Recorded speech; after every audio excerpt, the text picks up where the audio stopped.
Ini hanya Allah turunkan untuk umat Nabi Muhammad SAW. Catat ini ya. Dan saya belum pernah bagi dimanapun yang ini, yang versi lengkapnya. Kalau bisa dilakukan, bukan hanya dosa digugurkan.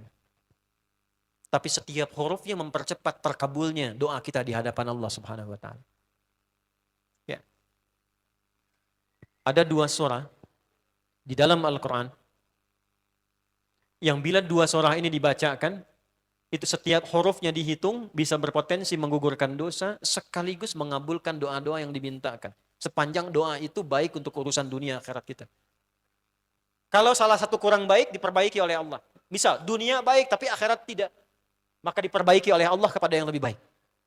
Surat pertama Al-Fatihah, surah kedua Al-Baqarah. Ya. Sebelum doa baca tuh Al-Fatihah sama Al-Baqarah. Tapi Al-Baqarahnya tidak dari ayat yang pertama. Kepanjangan. Cukupkan di ayat 285 sampai ayat 286, 2 ayat terakhir. Hadisnya sahih.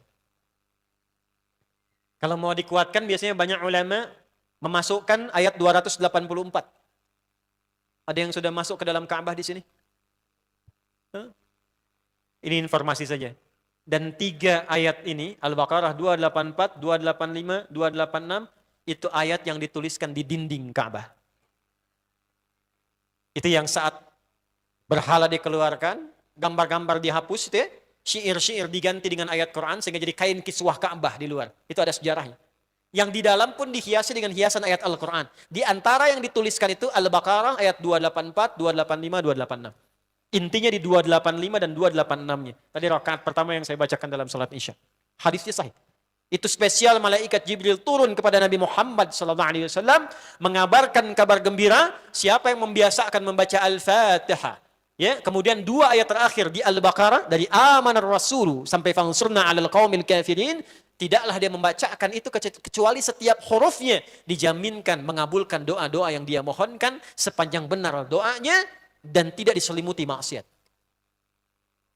Nih maaf ya. Ini saya minta maaf dulu nih. Kalaupun Anda benar doanya khusyuk sampai nangis, tapi ada selimut maksiat dalam permohonan doa itu pengabulannya mental lagi. Hadisnya sahih.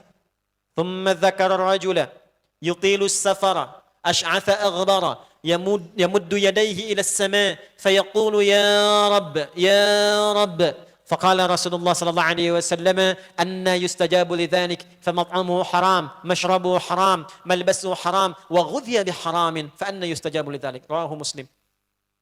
Nabi mengisahkan seorang lelaki menempuh perjalanan jauh. Awas, menempuh perjalanan panjang untuk ketaatan itu mempercepat doa dikabulkan 2 kali lipat dibanding orang biasa. Makanya kalau ada orang mau ke Mekah umrah, mau haji, titip doa. Ada yang mau beasiswa ke Madinah, ke Mekah, ke Al-Azhar, ke Mesir, titip doa. Saya biasanya kalau mau berangkat umrah, Ustaz titip doa, ayo tulis banyak tuh. Enggak saya baca. Saya simpen aja, ntar dekat Ka'bah, ya Allah engkau maha mengetahui. Ya. Mohon kabulkan semua doa-doa ya dari teman-teman jamaah yang dititipkan dalam kertas yang telah mereka tuliskan itu. Simple Pak, daripada capek kita bacakan satu-satu. Dan alhamdulillah biasanya ya insya Allah terkabul. Insya Allah. Itu perjalanan jauh. Nah orang ini menempuh perjalanan untuk sekedar berdoa. Safar. Ya, safar yang baik.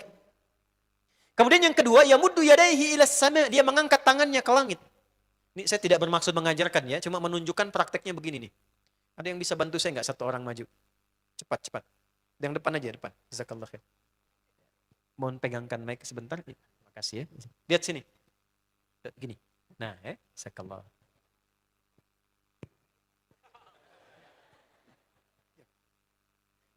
Nah, gini ya. Ini tangan.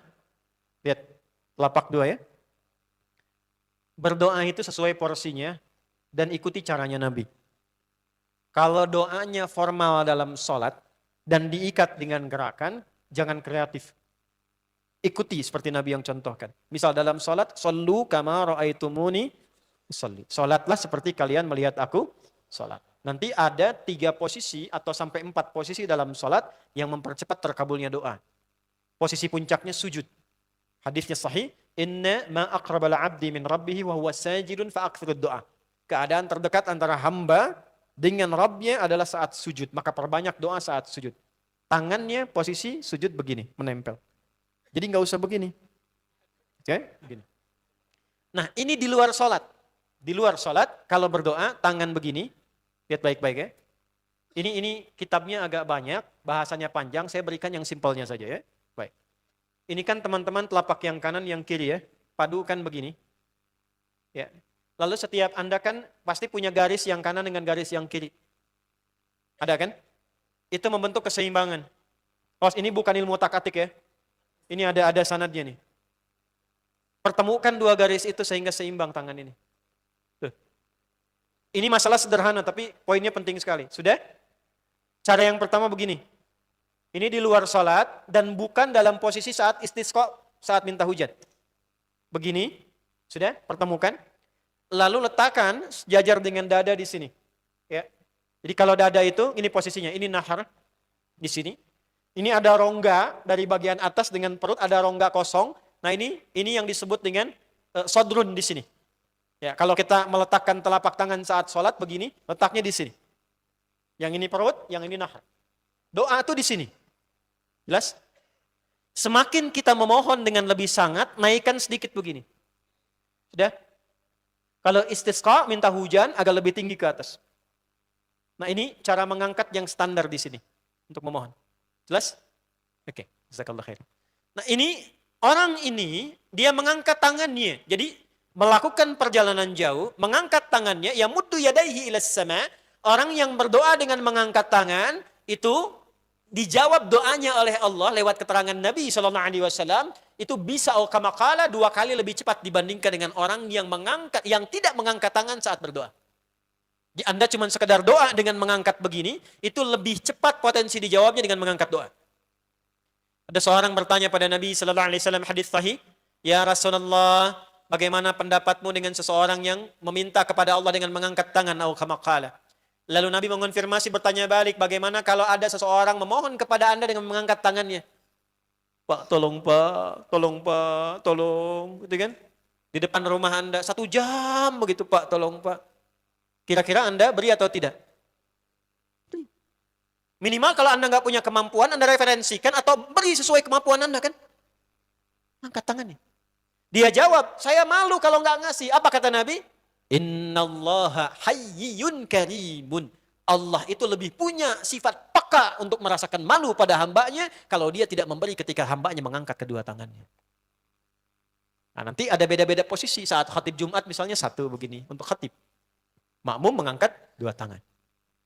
Yang ketiga dia mengatakan, "Ya Rabb, Asmaul Husna." Doa yang dibuka dengan Al-Asmaul Husna, itu dijawab 2 kali lebih cepat dibandingkan dengan doa yang langsung dimohonkan kepada Allah. Itu perintah. Tahu Nabi Zakaria? Nabi Zakaria apa ujiannya? Diuji oleh Allah, hidup demikian lama sampai rambut memutih, fisiknya letih, istrinya divonis secara medis, maaf, monofos dan mandul. Kata medis gak mungkin punya keturunan. Maka beliau berdoa kepada Allah dan dalam doanya dimulai dengan Al-Asmaul Husna. Sebelum sampai ke doa itu di Ali Imran ayat 38 sampai 39, buka dulu Quran surah 17 Al-Isra ayat 110. Ini perintah langsung dari Allah. Qulidullah awid'ur rahman ayyamma tad'u falahul asmaul husna. Quran surah ke-7 ayat 180.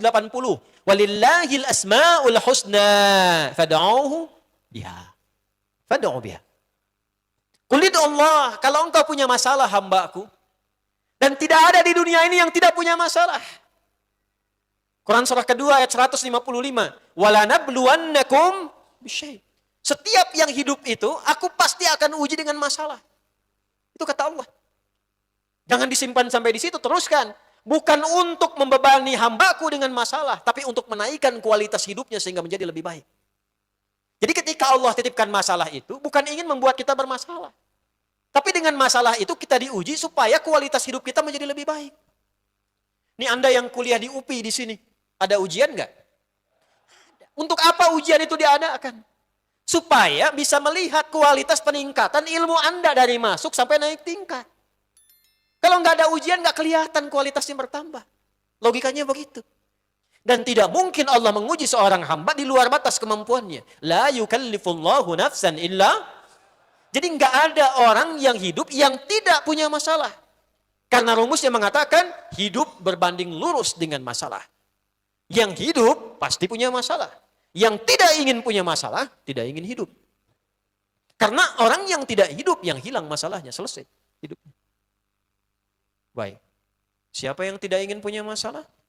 Angkat tangan. Baik. Siapa yang ingin punya masalah? Alhamdulillah. Baik. Yang lain, wallahu a'lam. Nah, kulit Allah kalau sedang diuji masalah, kan yang ngasih siapa? Yang nitipkan siapa? Yang punya solusinya siapa? Kalau Anda tahu yang punya solusinya Allah, kenapa curhatnya bukan kepada Allah?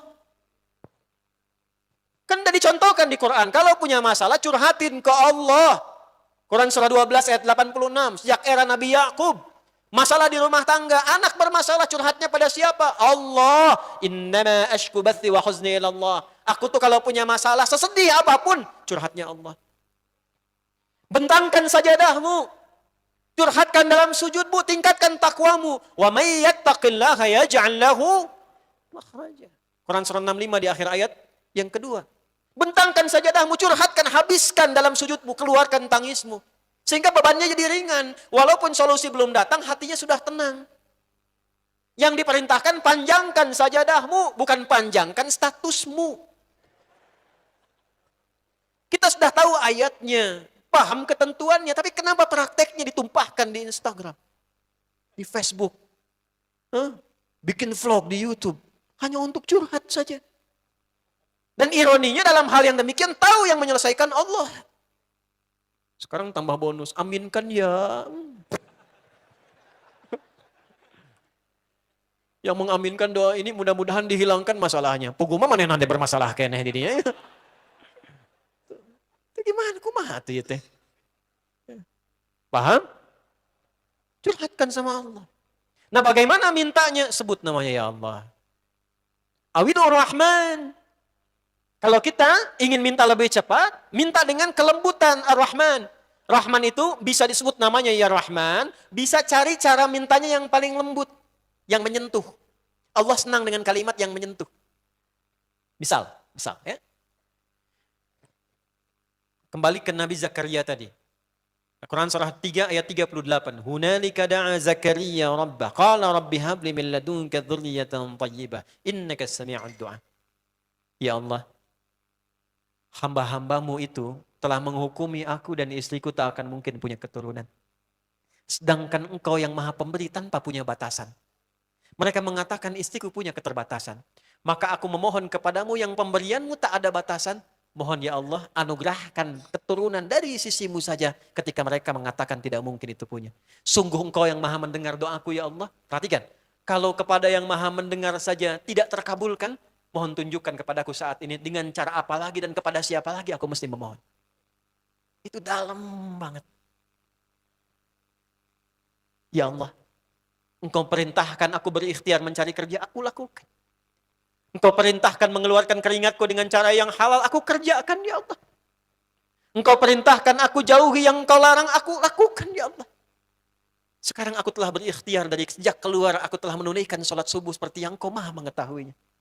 Dan menjelang malam aku mengadukan bahkan di rumahmu ya Allah hanya untuk sesuap nasi bagi istri dan anakku dari yang halal itu. Aku telah melakukan apa yang kau perintahkan. Aku hanya memohon apa yang telah kau janjikan. Kalau dengan semua ikhtiar yang aku kerjakan sampai detik aku bersujud di hadapanmu di rumahmu ini belum kau kabulkan. Mohon tunjukkan kepadaku di malam ini ya Allah dengan cara apa lagi mesti aku memohon kepadamu. Minta. Pernah enggak begitu mintanya? Itu Rahman. Itu Rahman. Dan itu ke hati tenang. Jadi kita itu minimal kalau belum dapat pun hatinya tenang. Dan Allah tenangkan hati keluarga. Itu yang disebut barakah namanya. Makanya ikhwan, banyak teman-teman kita dulu orang-orang saleh sejak zaman sahabat. Itu kalau pulang kerja rata-rata mampir ke masjid. Dan selalu terjadi keajaiban ketika pulang. Masjid itu tempat paling menetralkan ketenangan dalam kehidupan. Anda nggak percaya silakan, saya aja mau ke sini macetnya luar biasa. Tapi begitu masuk masjid belum sholat udah tenang. Tenang. Masjid itu tempat paling menenangkan. Coba lihat saat puasa tuh, paling favorit masjid. Masuk, ya, tahiyatul masjid, duduk dekat AC, lep, tenang aja. Ya. Ada yang di seorang kakek soleh tuh, ya, itu saya juga kadang sulit memahaminya Pak Rektor itu. Tinggal di daerah, ngurus musola, tiba-tiba datang orang Qatar ke situ. Ini kisahnya, saya bertemu orangnya dan saya tidak pernah memfasilitasi orang Qatar. Kok datang ke Pasar Rebo bagian daerah itu. Dan gak ada yang mereferensikan. Mengatakan, saya pengen rehab musola ini tapi Bapak yang merawat. Kurang lebih begitulah. Gimana cara Allah memuliakan orang ini? Intinya direnovasi, kemudian beliau tetap rawat, jaga dengan baik amanahnya. Dipel, karpetnya kemudian dirapikan, ngimamin. Dan perhatikan cara pulangnya, tepat hari Kamis gini. Allah muliakan di tempat yang mulia, dalam keadaan mulia dengan cara yang sangat mulia. Sedang puasa, hari Kamis, ba'da asar, nunggu maghrib, tidur-tiduran. Saking tenangnya tiduran itu cuma merem-melek, ya ayat Tuhan nafsul mutmain. Tidurnya di rumah yang dia jaga, rumah Allah yang dia jaga, dia makmurkan di tempat yang baik saat puasa dengan cara yang terbaik. Cuman merem-melek, meninggal. Hati-hati belakang tuh, merem-melek tuh, gak kelihatan dari situ. Mampir masjid. Sehingga kalau antum macet, jangan langsung ke rumah. Kalau mampir ke masjid, nanti oleh Allah diganti keadaan hatinya. Jadi yang dibawa ke rumah itu bukan aura kantor yang banyak pekerjaan. Bukan aura di jalan yang banyak pertentangan. Anda itu direktur di rumah sebagai ayah. Di kantor direktur sebagai pimpinan. Jadi kalau pulang ke rumah jadi ayah, bukan jadi pimpinan.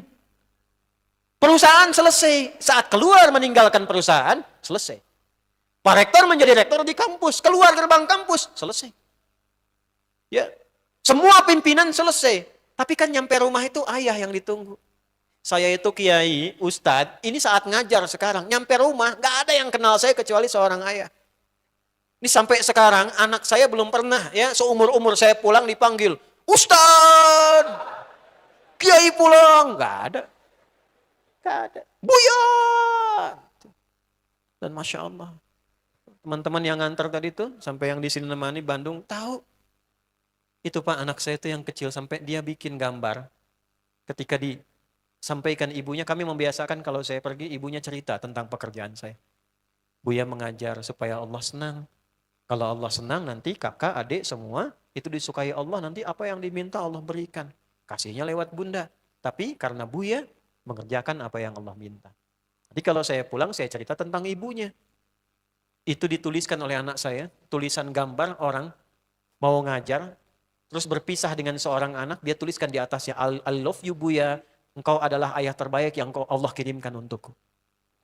Itu sampai saya simpan sekarang Pak, dalam tas kemanapun saya pergi. Karena anak saya menginginkan ayahnya. Bukan status yang melekat kepadanya. Ibunya ceritakan kapan Buya pulang, jam sekian. Itu anak 2 tahun dengan 4 tahun kakaknya, nomor 4 dan 3, kompak nungguin sampai tengah malam, jam 10, jam 11. Saya cepat kejar pulang, makanya kalau sudah pengajian jangan banyak nanya. Anak saya nungguin. Itu ditunggu. Kadang kirim voice note, kirim video. Buya udah sampai mana? Begitu nyampe rumah, Buya! Main kuda yuk, jadi kuda kita. Jadi kuda. Antum pulang tidur, saya masih jadi kuda. Jangan banyak nanya. Ingin ayahnya. Lalu siapa antum? Ya silahkan antum hebat di kantor jadi direktur manajer, silahkan. Nyampe rumah ayah. Istri butuh suaminya. Anak butuh ayahnya. Nah yang memberikan ketenangan itu masjid. Datang. Sehingga saat pulang rasanya enak. Minta sama Allah dengan bahasa Rahman. Kalau tahu ayyamma tad'u falahul asmaul husna. Kalau tahu Allah sudah membentangkan sekian nama sesuai kebutuhan kita. Asmaul husna itu bukan sekedar nama-nama indah, kurang lengkap. Nama-nama terindah yang Allah berikan berisi jawaban dari semua masalah kita. Silahkan urut. Yang masalahnya di rizki, ya Razak. Anak kampus yang masalahnya di ilmu, ya Alim. Berapa kali Anda minta sebelum Anda belajar, ya Alim. Allahumma alimni ya Alim. Rabbi zidni ilman ya Alim. Pernah minta enggak? Saya sejak belajar, itu dari kecil SD diajarkan ibunda sampai Puncaknya di pesantren tuh kalau mau ujian, saya ke masjid nih teman-teman mahasiswa. Saya ke masjid. Nggak pernah, seingat saya nggak pernah saya belajar di kelas. Belajar di masjid. Paling favorit, teman-teman datang, kadang keras-kerasan. Ya. Lalu kita tiduran di sampingnya tuh dengar, karena paling enak pakai telinga tuh. Ya.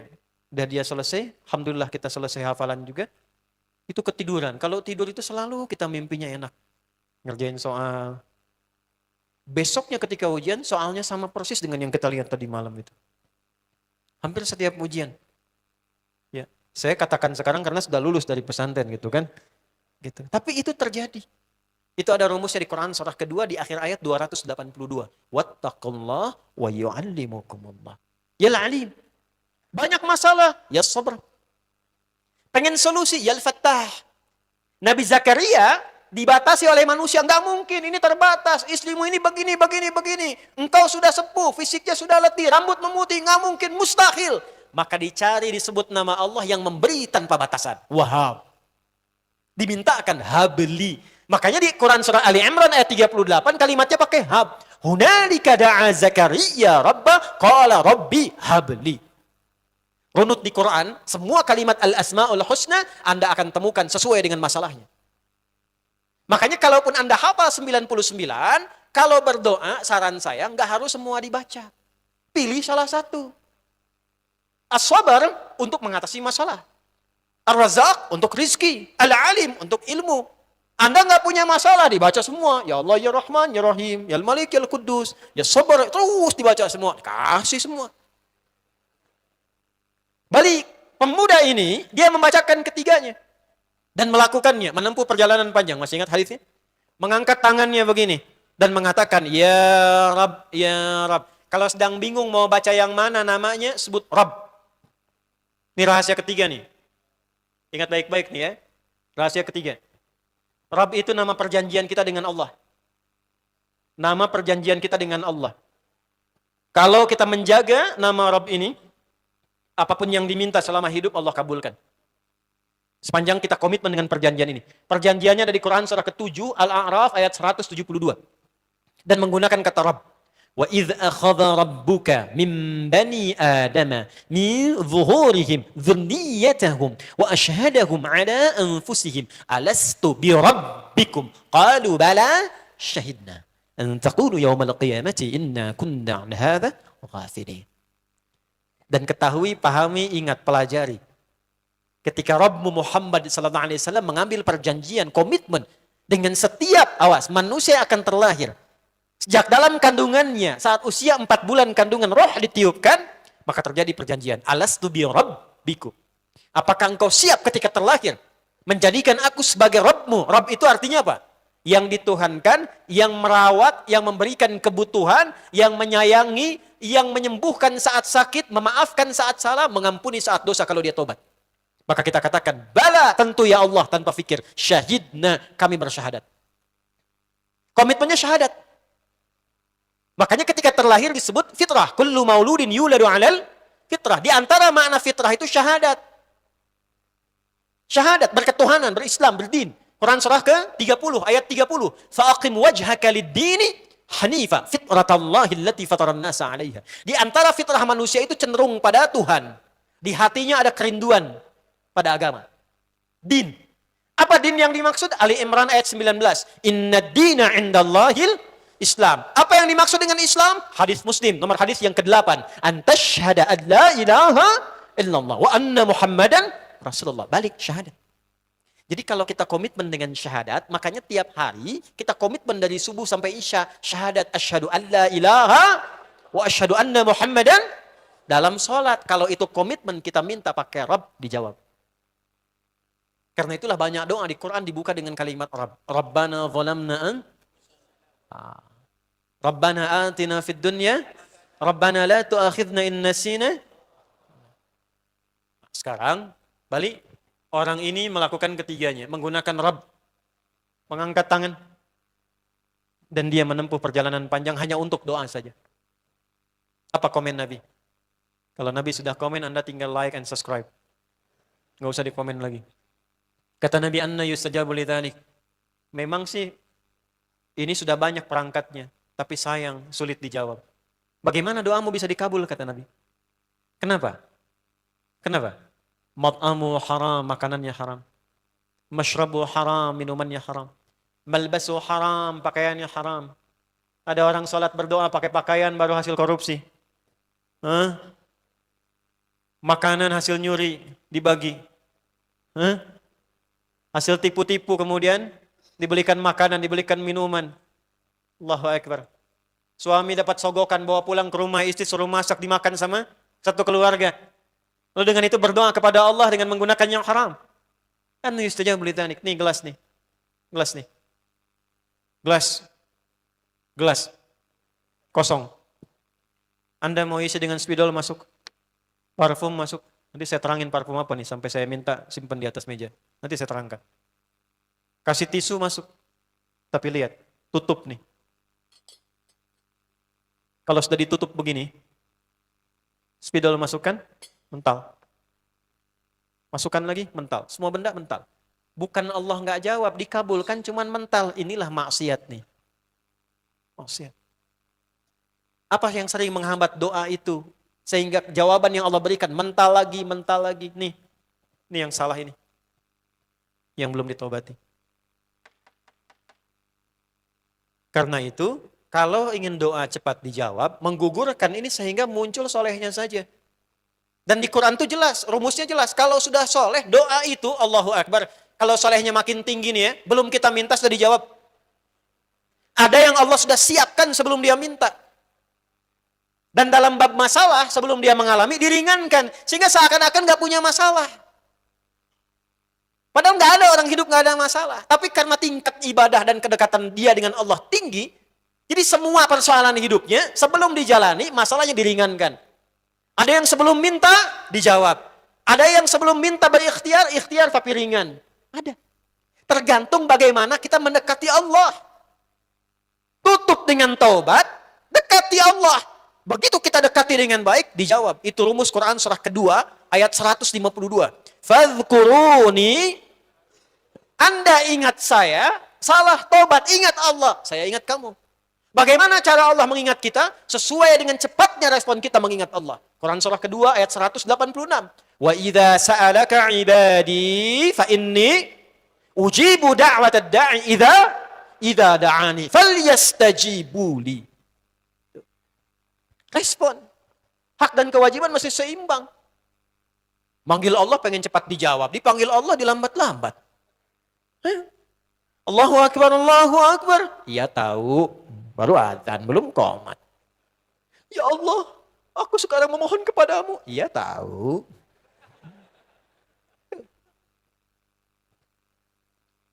Empat dua enam, 4:16 bahkan sekarang.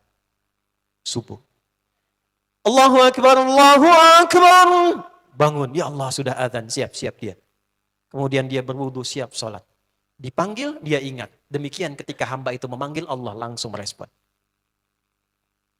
4:16 subuh, jam 3 dia sudah ingat Allah. Bahkan yang hebat dia tahajud. Bahkan yang hebat dia istighfar, menunggu subuh. Itu ada di Quran. Surah ke-51 ayat 15 sampai dengan ayat 23. Innal muttaqina fi jannati wa 'uyun akhidhina ma atahum rabbuhum innahum kanu qabla dhalika muhsinin kanu qalila minal laili ma yahja'un wa bil ashari hum yastaghfirun. Dia tunggu subuh. Orang nunggu subuh 4:16, dia jam 3 sudah bangun bersiap dengan subuhnya. Dia kerjakan tahajud, warming up untuk subuhnya. Dia ingat zikir pada Allah sambil istighfar. Untuk menggugurkan dosa-dosanya, ingat Allah. Dia tangisi dirinya terus. Apa yang Allah berikan kepadanya? Diberikan 4 hal yang senafas dengan zikirnya. Dijawab di Ali Imran ayat ke-16-17 itu. As-sabirina, was-sadiqina, wal-qanitina, wal-munfiqina, wal-mustaghfirina bin ashar. Orang yang rajin istighfar menjelang subuh, catat rumusnya tuh. Rajin istighfar menjelang subuh, habis tahajud. Ba'da tahajud. Ya, ini untuk rumus menggugurkan dosa, kalimat umumnya. Ya, tahajud dulu sebelum subuh. Misal 4:16 itu subuh. Ya. Kalau baru pemula memulai tahajud, jangan banyak-banyak dulu, gunakan rumus hadis Ibnu Umar. Ya. Nomor hadis 749 di Sahih Muslim. Dari Nabi sallallahu alaihi wasallam. Oh, kama qala, salatul laili mathna mathna. Kalau baru mulai pengen tahajud, ya, jangan banyak-banyak dulu kata Nabi, 2 dulu. Bangunnya jangan terlalu awal, pepetin ke subuh. Supaya bebannya itu jadi lebih ringan. Misal subuh 4.16, bangun jam 4 kurang seperempat, gak apa-apa. 2 rakaat dulu. Ya. Kerjakan dengan ikhlas. Baca surat Al-Ikhlas. 2 rakaat, gak apa-apa yang kul-kul dulu karena baru mulai. Al-Falaq, An-Nas. Witir 1 Al-Ikhlas. Itu pas tuh 3 kul kan. Ya. Setelah selesai istighfar. Astagfirullah. Rasakan kenikmatannya. Ingat, kalau sedang istighfar, namanya zikir-zikir itu disebutkan di lisan, dirasakan di hati. Ingat dosa apa yang dibawa sampai detik kita minta ampun itu. Misal tadi habis cela orang, diingat-ingat tuh cara mencela kita yang akan dihisab. Gimana kalau belum minta maaf, belum ketemu istighfar. Sampai kita bisa mengalirkan air mata tuh. Itu kalau bisa melakukan itu, bahkan sebelum subuh, itu sebelum doa, Allah sudah samakan kegiatannya. 1, as-sabirin. Allah tanamkan kesabaran dalam dirinya. Yang rajin istighfar, diringankan kehidupannya dari masalah. Dan istighfar ya, istighfar. Enak istighfar, astagfirullah, astagfirullah. Allah akan lapangkan hatinya. 2, shadiqin. Hidupnya akan selalu jujur. Dan konsisten dalam kebaikan. 3, perhatikan. Qanitin. Ibadahnya selalu khusyuk. Kalau rajin istighfar, sholatnya khusyuk, baca Qurannya khusyuk. Kalau puasa khusyuk. 4, munfiqin. Dilapangkan hartanya sehingga dia bisa rajin infak. Ayo, yang pengen lapang pekerjaan, ya. Pengen lapang, pengen bisa beribadah dengan harta, istighfar dulu, istighfar. Istighfar. Itu dijawab di Quran surat Nuh ayat 10. Faqultu astaghfiru rabbakum innahu kana ghaffar. Aku katakan pada umatku istighfar, minta ampun sama Allah. Ketika Allah ampuni, ayat selanjutnya, yursilis samaa'a 'alaikum midrara wa yumdidkum bi amwal wa banin. Kalau Allah sudah gugurkan dosanya, dekat dengan Allah, dibuka aksesnya. Yang kering disuburkan, yang kurang dikayakan, keluarga diberkahi. Istighfar. Jelas? Baik. Nah, itu lakukan kalau bisa menjelang subuh. Ya, mulai sekarang pasang alarm 3 kali ya. Kalau mau bangun 4 kurang seperempat, pasang jam 3, setengah 4 dengan jam 4 kurang seperempat. Alarm pertama untuk mematikan alarm kedua. Alarm kedua siap-siap. Besok kan begitu, kan? Bismillahirrahmanirrahim. Bismillah. Amud. Nah, mati beneran dia tuh. Ya, bangun jam 3, begitu sadar jam 6 kan? Ya. Lihat fokus. Jelas? Nah, tahan. Saya belum sampai ke intinya tadi. Ini untuk membersihkan hati dulu sehingga ini kebuka nih. Nanti kalau sudah dilapangkan, dijawab, diampuni dosa, ini cirinya. Orang yang dosanya terampuni, kesalahannya Allah sudah hapuskan, cirinya itu, nih, kalau ini dibuka lapang kan? Ada ketenangan dalam hati. Lebih lapang dari sebelumnya. Lebih enak. Dibawa ke ibadah enak, lebih tenang. Nah itu cirinya Allah sudah ampuni dosa-dosanya. Cuman setan itu tidak mau kerja kerasnya hilang. Makanya ada puluhan tahun saya goda, tiba-tiba diampuni katanya kan. Maka dia tanamkan kegelisahan, diingetin lagi, kamu tuh sebenarnya belum tentu diterima. Oh, kamu tuh masih berdosa. Kamu tuh masih begini. Masa cuma istighfar sekali langsung gugur dosanya. Nah itu gak usah diikutin. Terus, iseng kamu Tan. Keluarin aja suaranya. Saya kalau lagi kesal sama iblis tuh saya bilang, kamu gak usah godain saya lah. Saya tinggal minum teh, bikin mie. Itu disuarakan tuh bisa. Ya. Dulu saya waktu kecil tuh masuk pesantren, itu kan masih dulu ada radio Ardan tuh ya. Tiba-tiba gitu kan, yang gitu tuh. Itu masih 90-an tuh. Masuk pesantren masih kecil saya, 12 tahun masuk pesantren di Garut, Darul Arkom. Dan belajar silat tuh. Ya, Cimande, latihan. Itu baru bisa silat pakai seragam. Dapat motivasi bangun tahajud jam 2 bangun. Jam 10 kedengaran radio Ardan. Sebelumnya tiba-tiba di pohon itu, ya. Malam bangun. Nah, rumus ini dipakai, keluarkan. Itu begitu keluar, godaan muncul setan, saya langsung keluarkan. Keluar kamu kalau berani, jangan menggoda. Enggak keluar, Pak. Betul, dari dulu enggak keluar. Enggak keluar. Gimana kalau keluar? Lari, enggak pengaruh. Susah. Kalau mau kayak Umar ya lawan. Paham? Nah, bersihkan dulu. Nanti kalau sudah tenang, baru minta. Saya akhiri, saat meminta itu, maka mulai dengan yang tadi. Rabbana la tu'akhidna in nasina. Sampai akhir. Kalau sudah baca ayat itu sampai selesai, fangsurna alal qawmil kafirin, baru berdoa. Nah, jadi saya mohon maaf ya. Maksud saya sebelum kita nanti memetakkan kehidupan, mau kemana kamu? Bersihkan dulu. Setelah itu, baru kita bikin visi hidup. Tuliskan dari sekarang. Apa yang mau disiapkan? Nah, bagaimana cara kita membuat visi hidup supaya tertata dan lalu kita iringkan doa, itu materi selanjutnya nanti yang akan kita bahas di pertemuan yang lain insya Allah.